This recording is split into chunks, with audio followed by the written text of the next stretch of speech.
Ni Presidential Advisor for Poverty Alleviation, Secretary Larry Godon sa Philippine Drug Enforcement Agency o PDEA ang mga nasa likod ng peking dokumento laban kay Pangulong Ferdinand R. Marcos Jr. na pilit na sinasangkot sa isyu ng iligal na droga.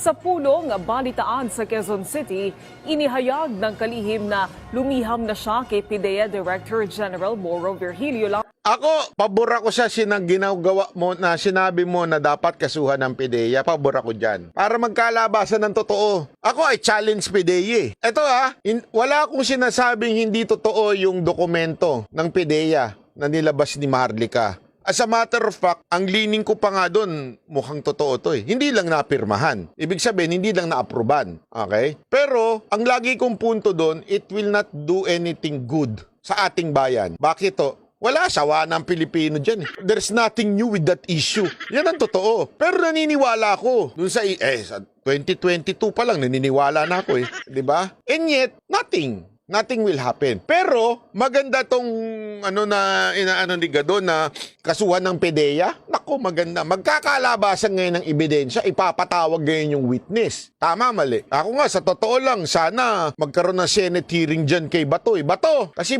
si Bato ata sa drugs eh. Chairman on, ewan ko kung anong chairman yun na nagtatakil ng drugs. Tingnan natin si Bato. Bato, pik. Ano na nangyari? Bato. Hindi naman natin sinasabi, Senator Bato, na hinuhusgahan natin yung PDEA na sinungaling sila, ha? Pero bakit di tayo mag-Senate hearing na magkaalaman at lumabas yung taga-PDEA? Di ba ho? Sana lang mag-Senate hearing, Senator Bato. Para atang yung pagiging bato ninyo naging naging tinapay na. Pero gayon pa man, hindi ko lang magets. Ano ba talaga trabaho mo, Godon? Hindi, nagtatanong lang ako kasi parang wala sa trabaho mo yan eh. Yung mga ganyang bitaw, vlogger ka pa rin ba hanggang ngayon? Hindi o totoo. Godon, ano ba? Yung totoo lang, vlogger pa ba? Ikaw o sekretary ka na ng poverty na yan? Bakit ano nangyari sa'yo?